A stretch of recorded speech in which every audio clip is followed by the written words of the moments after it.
Plus polio के तहत रविवार को क्षेत्र के 191 बूथों पर 5 वर्ष तक की बच्चों को 2 बूंद जिंदगी की पिलाई जा रही है।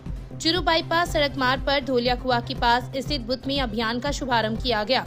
पार्षद नंदकिशोर भार्गव ने अभियान का शुभारंभ किया। इस दौरान भार्गव ने कहा कि अपने परिवार एवं आसपास पड़ोस के सभी 5 वर्ष तक के बच्चों को बूथ पर लाकर पोलियो की दवा का सेवन करवाएं। बीसीएमओ डॉक्टर मनीष तिवारी ने बताया कि 0 से 5 वर्ष तक के ब्लॉक में 51,000 बच्चों को चिन्हित किया गया है, जिसके लिए ब्लॉक के 191 बूथ बनाए गए हैं। रविवार को पोलियो की दवा से वंचित रहने वाले बच्चों को सोमवार व मंगलवार को घर घर जाकर दवाई पिलाई जाएगी। जैसा कि आपको पता है 25 जून को राष्ट्रीय पल्स पोलियो दिवस मनाया जा रहा है, जिसमें रतनगढ़ में जो 0 से 5 साल के बच्चे हैं उनका टारगेट लगभग 51,000 है, जिसके लिए हमने शहरी और ग्रामीण क्षेत्र मिला के 191 बूथों पे आज दवाई पिला रहे हैं। इसके अलावा कल और परसों हम लगातार लगभग 706 टीमें हाउस टू हाउस विजिट करेंगी और जो बचे हुए बच्चे आज के हैं उनको कल घर घर जाके दवाई पिलाएंगे। मैं सभी अभिभावकों से ये अपील करता हूँ कि जिनके भी 0 से 5 साल के बच्चे हैं वो 2 बूंद पोलियो की अपने बच्चे को अवश्य पिलाएं। आज राष्ट्रीय पल्स पोलियो अभियान के अंतर्गत बूथ संख्या 22 धोलिया कुआ के पास स्थित कृष्ण दयाल ट्रस्ट धर्मशाला के आगे और आंगनबाड़ी कार्यक्रम हुआ। छोटे यानी 0 से लेके 5 साल के बच्चों को पल्स पोलियो की दवाई पिलाई जा रही है और इससे क्या है कि बच्चों के स्वास्थ्य का भी स्वास्थ्य लाभ की दृष्टि से भी पल्स पोलियो की दवाई ये बहुत महत्वपूर्ण है। सभी अपने बच्चों को पल्स पोलियो की दवाई और आकर बूथ पे आके पिलाने से ज़्यादा महत्वपूर्ण है। जो घर घर जाके पिलाते हैं उससे भी अच्छा है बूथ पे आके जो दवाई पिलाई जाए वो ज़्यादा गुणकारी है। तो मेरा सभी से निवेदन है कि भी ज़्यादा से ज़्यादा बच्चों को बूथ पिला करके पल्स पोलियो की दवाई पिलाई जाए। धन्यवाद। जय Bharat. We are not the school that you are searching for. We are the school that you have dream of. Loyal Public School, Ratangarh का एकमात्र CBSE स्कूल जहां आपके बच्चों को मिलेगी library, sports, computer and science laboratory, hostel and advance education. Admission open nursery to 12th. For more information, please visit www.loyalpublicschool.in. Arya public school के मैदान में चल रही भागवत कथा के समापन पर रविवार को कथावाचक संत प्रहलाद महाराज ने कहा कि इसके सुनने से मन के संदेह दूर होकर भगवान के चरणों में लग जाता है। कलयुग में कथा के सुनने मात्र से ही पापों का नाश हो जाता है और मोक्ष की प्राप्ति का मार्ग प्रशस्त होता है, क्योंकि भगवान की भक्ति ही जीवन का सार है। महाराज ने आह्वान किया कि कथाओं को सुनकर हमें अपने जीवन में अच्छी बातें ग्रहण करनी चाहिए, तभी हमारा जन्म सफल होगा। उन्होंने कहा कि अगर मित्रता की है तो उसे जीवन पर्यंत निभाना चाहिए। वर्तमान राजनीति पर बोलते हुए कहा कि अब चुनाव नहीं रहे हैं, लड़ाई रह गई है, क्योंकि चुनाव अलग होता है और लड़ाई अलग होती है। राजनीति में चुनाव को लेकर द्वेषता नहीं रखनी चाहिए, जिससे क्षेत्र का विकास तेजी से होता है। रविवार की कथा में कृष्ण सुदामा व कृष्ण सत्यभामा प्रसंग पर विस्तार से प्रकाश डाला तथा विभिन्न प्रकार की झांकियां सजाई गई। इससे पूर्व सुबह के समय प्रभात फेरी निकाली गई, जिसका लोगों ने दीपक जलाकर, पुष्प वर्षा कर एवं रंगोली बनाकर अभिनंदन किया। कथा की प्रारंभ में मुख्य यजमान अंबिका प्रसाद हारित, अनुराग हारित ने परिवार सहित शोभा यात्रा के साथ भागवत को गनेड़ीवाल रामचंद्र मंदिर पहुंचाया। इस दौरान हारित का कथा के आयोजन के लिए लोगों ने अभिनंदन भी किया। इस अवसर पर पूर्व मंत्री राजकुमार इरमा, पूर्व पालिका अध्यक्ष संतोष कुमार इंदौरिया, पार्षद नंदकिशोर भार्गव, पृथ्वीराज प्रजापत, सावरमल माटोलिया, रामगोपाल मुरारका, राजकुमार मुरारका, रामरतन प्रजापत, सुशील गौड़, सुरेश मिश्रा, रमेश मिश्रा, ओम मंगल हारा, मूलचंद सिंधी, चतुर्भुज गोस्वामी, सरपंच दातार सिंह, पवन सिंह राठौर, राजकुमार चौधरी, ललित चौधरी, रवि इंदौरिया, कपिल हारित, बनवारी लाल शर्मा, कथावाचक भाई पवन जोशी, कोमल किशोरी, एडवोकेट सावरमल चमड़िया, हीरालाल नोहा सहित काफी संख्या में श्रद्धालु उपस्थित थे। राजस्थान प्रदेश कांग्रेस कमेटी अन्य पिछड़ा वर्ग विभाग प्रदेश अध्यक्ष हरसहाय यादव ने राजस्थान प्रदेश कांग्रेस कमेटी अन्य पिछड़ा वर्ग विभाग state joint coordinator Ramveer Singh Raika को अन्य वर्ग पिछड़ा वर्ग विभाग द्वारा सीकर जिला प्रभारी नियुक्त किया है। रायका इससे पूर्व भी छात्र संघ NSCI चुनाव प्रभारी झुंझुनू, बाड़मेर, जैसलमेर, ओबीसी प्रकोष्ठ प्रभारी, पार्षद आदि पदों पर रह चुके हैं। लंबे समय से कांग्रेस में सक्रिय रायका ने बताया कि पार्टी ने जो उन्हें जिम्मेदारी सौंपी है उस पर वे खरा उतरने का प्रयास करेंगे। रायका की इस नियुक्ति पर कांग्रेस नेता अरविंद चाकलान, पार्षद मुख्तियार खान, अब्बास गोरी, संदीप भार्गव, चांद खोकर, संदीप सिंह भोजासर, नौशाद किलानिया, देवकीनंदन माही, सुभाष ढेतरवाल, नवीन वर्मा, तैयब कुरैशी, आसिफ मलिक, अंजनी सैनी सहित कई कार्यकर्ता ने खुशी जाहिर करते हुए पार्टी पदाधिकारियों का आभार जताया है। राजस्थान प्रदेश कांग्रेस कमेटी अन्य पिछड़ा वर्ग विभाग के प्रदेश अध्यक्ष हर्षा यादव जी ने मुझे सीकर प्रभारी के रूप में जो जिम्मेदारी दी है, निस्संदेह मैं उस पर खरा उतरने का प्रयास करूंगा।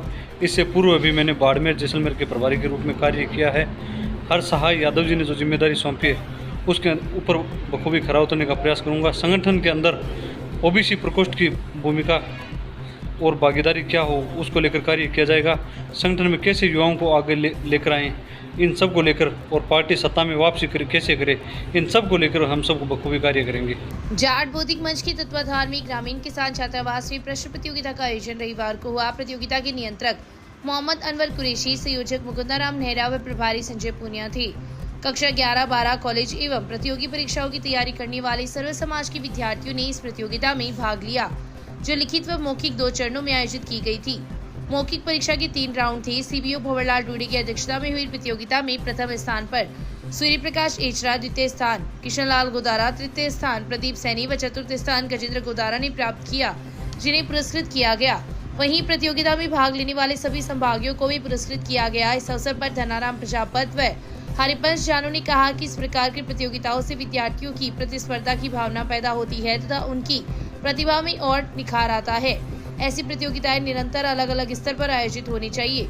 इस अवसर पर शिवलाल सिंह ढेवा, मांगीलाल उलानिया, विनोद वर्मा, रामअवतार शर्मा, सुल्तान सिंह बिचर, विजय लक्ष्मी चौधरी, सरपंच विक्रमपाल तालोड़, मदनलाल जाखड़, श्री शंकर शर्मा, रुक्मानंद बिचर, मुखराम मैया, तरुण चोटिया, दुर्गाराम भारी, सोहन चबरवाल, हरलाल डूडी, ब्रिजलाल खिच्चर, रामेश्वर लाल डूडी, रामचंद्र खिच्चर, नरेंद्र कुलहरी, दिनेश कुमार मूलचंद डूडी, हेतराम चौहान, अरविंद कुमार, रुपेश चौधरी, विजयपाल एचरा, बाबूलाल मुंदलिया, सुभाष नैन, महेंद्र डूडी, महेंद्र जहांगीर, गोविंद राम ढाका, शुभकरण नैन, प्रदीप कुमार सहित कई लोग उपस्थित थे। कार्यक्रम का संचालन रामचंद्र एचरा ने किया। जाट बौद्धिक मंच के सौजन्य से सर्व समाज की विद्यार्थियों की क्विज प्रतियोगिता आयोजित की गई। इसमें रतनगढ़ तहसील के बहुत सारे बालक बालिकाएं युवा भाग लिया। युवाओं ने इस प्रतियोगिता में 2 चरणों में संपन्न हुई, लिखित परीक्षा व मौखिक परीक्षा। मौखिक परीक्षा में 3 चक्र, दीर्घ चक्र, वज्र राउंड और त्वरित चक्र संपादित हुए, जिसमें बड़े उत्साह के साथ में विद्यार्थियों ने भाग लिया और समाज के गणमान्य लोग यहाँ पर उपस्थित हुए।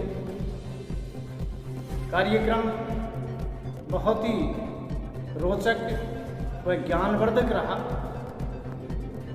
आने वाले समय में विद्यार्थियों के लिए, युवाओं के लिए ये कार्यक्रम मील का पत्थर साबित होगा।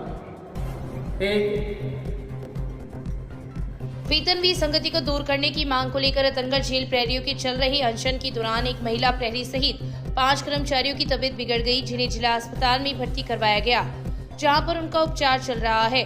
वहीं अन्य प्रहरियों के स्वास्थ्य की जांच भी की गई। जेल प्रहरियों ने बताया कि 1998 तक जेल प्रहरियों एवं पुलिस का समान वेतन था, लेकिन उसके बाद जेल के कर्मचारियों का वेतनमान कम कर दिया। इस बीच संगति को दूर करने के लिए आंदोलन शुरू किया गया तथा वर्ष 2017 में तत्कालीन सरकार से समझौता हुआ, लेकिन उक्त समझौते को आज तक लागू नहीं किया गया, जिसे लागू करने की मांग करते हुए पूरे प्रदेश की जेल प्रहरी 21 जून से आंदोलनरत है। आंदोलन के दौरान कर्मचारी केवल पानी का सेवन कर रहे हैं, जिसके कारण रतनगढ़ उपकारागृह की महिला प्रहरी भगवती, प्रहरी शीशराम, राकेश मीणा, सचिन डूडी व मुकेश कुमार की तबीयत बिगड़ गई, जो रतनगढ़ जिला अस्पताल में उपचाराधीन है। वहीं अन्य जेल प्रहरियों के स्वास्थ्य की जांच की गई। जेल कार्मिकों ने बताया कि जब तक उनकी मांगों को पूरा नहीं किया जाएगा, तब तक यह आंदोलन जारी रहेगा। सर ये हमारी वेतन विसंगति के बारे में जो अनशन चल रहा है ना उसके कारण से और भूख हड़ताल करने की वजह से और इनका स्वास्थ्य में गिरावट आ गई जिसकी वजह से इनको अस्पताल में भर्ती करवाना पड़ा। आज 4 लोगों को भर्ती करवाया गया है, इसमें राकेश मीणा है, सचिन है, शीशराम है और एक मुकेश कुमार है। हाँ, इससे पहले हुई थी सर एक बार 2017 में हुई थी वसुंधरा सरकार में, उस समय हमारे साथ लिखित समझौता हुआ था। उसमें हमारे को आश्वासन दे दिया गया था कि भाई आपका वेतन विसंगति है वो दूर कर दी जाएगी। उसके बाद में और जनवरी 2023 में दोबारा हुआ था, उसमें सीएम साहब के साथ समझौता हुआ था। उसमें उन्होंने कहा कि भाई अन्य राज्यों की अगर पुलिस से समकक्ष है तो हम आपको करके देंगे, और उसके बाद में भी नहीं हुआ है। अब हम दोबारा कर रहे हैं इसके लिए।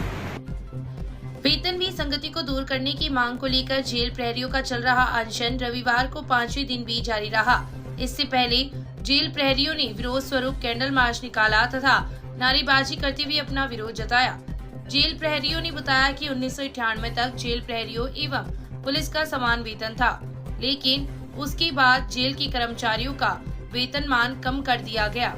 इस विसंगति को दूर करने के लिए आंदोलन शुरू किया गया तथा वर्ष 2017 में तत्कालीन सरकार से समझौता हुआ, लेकिन उक्त समझौते को आज तक लागू नहीं किया गया है, जिसे लागू करने की मांग करते हुए पूरे प्रदेश की जेल प्रहरी आंदोलनरत है। आंदोलन के दौरान कर्मचारी केवल पानी का सेवन कर रहे हैं, जिसके कारण रतनगढ़ उप कारागृह की एक महिला प्रहरी की तबीयत भी बिगड़ गई थी। जेल कार्मिकों ने बताया कि जब तक उनकी मांगों को पूरा नहीं किया जाएगा तब तक यह आंदोलन जारी रहेगा। तहसील के गांव सीसर में शनिवार की शाम जोहड़ में मवेशियों को पानी पिलाने के लिए गए एक सरकारी शिक्षक की डूबने से मौत हो गई। इस संबंध में मृतक के पुत्र ने मर्ग दर्ज करवाई है। पुलिस ने रविवार को शव का पोस्टमार्टम करवाकर परिजनों को सुपुर्द कर दिया। पुलिस ने बताया कि मृतक के 27 वर्षीय पुत्र शोभराज मेघवाल निवासी सीसर ने रिपोर्ट दी है कि उसके 53 वर्षीय पिता बिरबाराम मेघवाल शनिवार की शाम गांव के बाहर स्थित जोहड़ में मवेशियों को पानी पिलाने के लिए गए थे। इस दौरान बिरबाराम का पैर फिसल गया तथा वे जोहड़ में एकत्रित बरसाती पानी में डूब गए। ग्रामीणों के सहयोग से बिरबाराम को जोहड़ से बाहर निकालकर जिला अस्पताल लेकर आए, जहां डॉक्टरों ने उसे मृत घोषित कर दिया। पुलिस ने मर्ग दर्ज कर शव का पोस्टमार्टम करवाया तथा लाश परिजनों को सुपुर्द कर दी।